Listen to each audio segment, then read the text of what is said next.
Hi friends, welcome to my channel. എനിക്ക് പറയാനുണ്ട്. ഇന്ന് നമ്മൾ PSC ബുള്ളറ്റിൽ നിന്നുള്ള കറണ്ട് അഫയേഴ്സ് ക്വസ്റ്റ്യൻസ് ആണ് നോക്കുന്നത്. കഴിഞ്ഞ എക്സാമിനൊക്കെ പ്രിലിംസിനൊക്കെ ഇതിൽ നിന്ന് PSC ബുള്ളറ്റിൽ നിന്ന് ക്വസ്റ്റ്യൻസ് വന്നിരുന്നു. അപ്പോൾ PSC ബുള്ളറ്റിൽ നിന്നുള്ള ക്വസ്റ്റ്യൻസ്, കറണ്ട് അഫയേഴ്സ് ക്വസ്റ്റ്യൻസ് ഒരിക്കലും വിട്ട് കളയരുത്, പഠിച്ചോണം. നമുക്ക് ഫസ്റ്റ് ക്വസ്റ്റ്യൻ നോക്കാം. ഏത് സംഘടനയാണ് ബിഗ് ക്യാച്ച് അപ്പ് എന്ന ഇനിഷ്യേറ്റീവ് അവതരിപ്പിച്ചത്? ഏത് സംഘടനയാണ് ബിഗ് ക്യാച്ച് അപ്പ് എന്ന ഇനിഷ്യേറ്റീവ് അവതരിപ്പിച്ചത്? ലോകാരോഗ്യ സംഘടനയാണ്. ലോകാരോഗ്യ സംഘടനയാണ് ബിഗ് ക്യാച്ച് അപ്പ് എന്ന ഇനിഷ്യേറ്റീവ് അവതരിപ്പിച്ചത്. കാർഷിക മേഖലയിൽ വ്യാപകമായി ഉപയോഗിക്കുന്ന രാസവളത്തിൻ്റെ ദ്രാവക രൂപമായിട്ടുള്ള നാനോ ഡൈ അമോണിയം ഫോസ്ഫേറ്റ് വികസിപ്പിച്ച ആദ്യ രാജ്യം. ദ്രാവക രൂപത്തിലുള്ള നാനോ ഡൈ അമോണിയം ഫോസ്ഫേറ്റ് വികസിപ്പിച്ച ആദ്യ രാജ്യം ഇന്ത്യയാണ്. കാർഷിക മേഖലയിൽ വ്യാപകമായിട്ട് ഉപയോഗിക്കുന്ന ഒരു രാസവളമാണ് നാനോ ഡൈ അമോണിയം ഫോസ്ഫേറ്റ്. അതിൻ്റെ ദ്രാവക രൂപം വികസിപ്പിച്ച ആദ്യ രാജ്യം ഇന്ത്യയാണ്. സ്വകാര്യ മേഖലയിൽ ക്രയോജനിക് എൻജിൻ 200 സെക്കൻഡ് നേരം ജ്വലിപ്പിച്ച് എല്ലാ പരീക്ഷണ ഘട്ടങ്ങളും പൂർത്തിയാക്കിയ ആദ്യ സ്ഥാപനമായിട്ടുള്ള സ്കൈ റൂട്ടിൻ്റെ ആസ്ഥാനം ഹൈദരാബാദാണ്.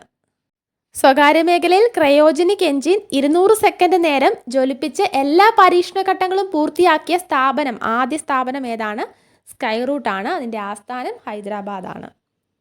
2023 മാർച്ച് 30 100 വർഷം തികഞ്ഞ കേരള ചരിത്രത്തിലെ സംഭവം ഏതാണ്? വൈക്കം സത്യാഗ്രഹമാണ്. വൈക്കം സത്യാഗ്രഹമാണ് 2023 മാർച്ച് 30 100 വർഷം തികഞ്ഞ കേരള ചരിത്രത്തിലെ സംഭവം. എന്നായിരുന്നു വൈക്കം സത്യാഗ്രഹം? 1924. ഇനി യൂറോപ്യൻ കമ്മീഷൻ GI ടാഗ് നൽകിയ കാംഗ്ര തേയില ഉൽപ്പാദിപ്പിക്കുന്ന സംസ്ഥാനം. കാംഗ്ര തേയില ഉൽപ്പാദിപ്പിക്കുന്ന സംസ്ഥാനം ഏത് എന്നാണ്? ഹിമാചൽ പ്രദേശിലാണ്. യൂറോപ്യൻ കമ്മീഷന് GI ടാഗ് നൽകിയ കാംഗ്ര തേയില ഉൽപ്പാദിപ്പിക്കുന്ന സംസ്ഥാനമാണ് ഹിമാചൽ പ്രദേശ്. രാജ്യത്തെ ആദ്യ ഡിജിറ്റൽ സയൻസ് പാർക്കിൻ്റെ ശിലാസ്ഥാപനം പ്രധാനമന്ത്രി നിർവഹിച്ചത് എവിടെയാണ്?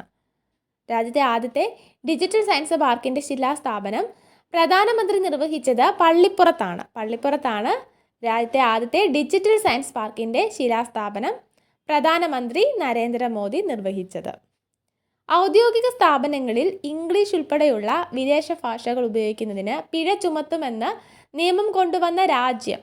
ഔദ്യോഗിക സ്ഥാപനങ്ങളിൽ ഇംഗ്ലീഷ് ഉൾപ്പെടെയുള്ള വിദേശ ഭാഷകൾ ഉപയോഗിച്ചു കഴിഞ്ഞാൽ പിഴ ചുമത്തുമെന്ന് നിയമം കൊണ്ടുവന്ന രാജ്യമാണ് ഇറ്റലി. ഇറ്റലിയിലാണ് ഈ നിയമം കൊണ്ടുവന്നത്. ഔദ്യോഗിക സ്ഥാപനങ്ങളിൽ ഇംഗ്ലീഷോ അല്ലെങ്കിൽ വേറെ ഏതെങ്കിലും വിദേശ ഭാഷയോ സംസാരിച്ചു കഴിഞ്ഞാൽ പിഴ ചുമത്തുമെന്ന്.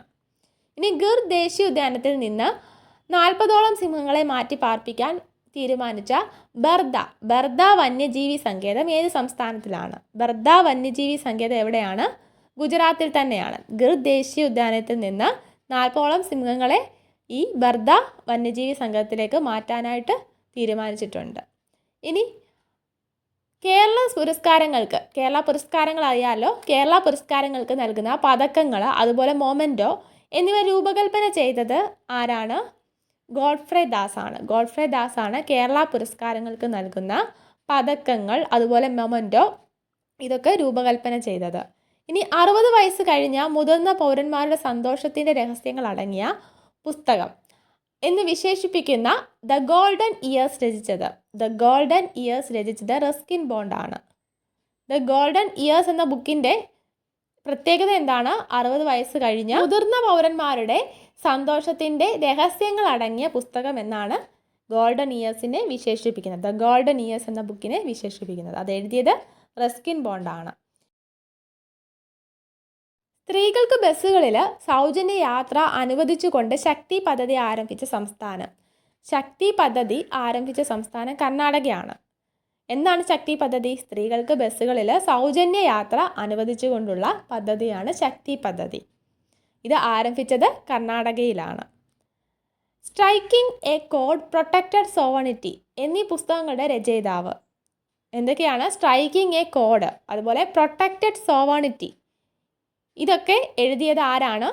PS ശ്രീധരപിള്ളയാണ്. PS ശ്രീധരപിള്ളയുടെ ബുക്കുകളാണ് സ്ട്രൈക്കിംഗ് എ കോഡ്, പ്രൊട്ടക്റ്റഡ് സോവണിറ്റി.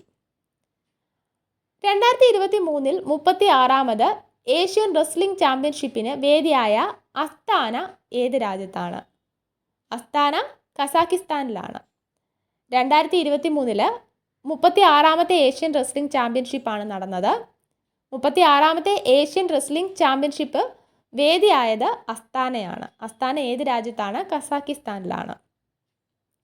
പട്ടികജാതി വിഭാഗങ്ങൾക്ക് സംവരണം ചെയ്ത മണ്ഡലത്തിൽ മത്സരിക്കാൻ യോഗ്യതയില്ല എന്ന് കണ്ടെത്തിയതിനെ തുടർന്ന് കേരളത്തിലെ ഏത് മണ്ഡലത്തിലെ MLAയുടെ തിരഞ്ഞെടുപ്പാണ് ഹൈക്കോടതി റദ്ദാക്കിയത്? ഹൈക്കോടതി റദ്ദാക്കിയത് ഏത് മണ്ഡലത്തിലെ MLAയുടെ തിരഞ്ഞെടുപ്പാണ്? ദേവികുളം മണ്ഡലത്തിലെയാണ്. 2023 മാർച്ചിൽ അന്തരിച്ച സാഹിത്യ നൊബേൽ ജേതാവ് കെൻസാബുരോ ഓ ഏത് രാജ്യക്കാരനാണ്? 2023 മാർച്ചിൽ സാഹിത്യ നോബൽ ജേതാവായിട്ടുള്ള കെൻസാബുരോ ഓ അന്തരിച്ചു. അദ്ദേഹം ഏത് രാജ്യക്കാരനാണ്? ജപ്പാൻകാരനാണ്. വീഡിയോ ഉപകാരപ്പെട്ടെങ്കിൽ ലൈക്ക് ചെയ്യുക, ഷെയർ ചെയ്യുക. Thanks for watching.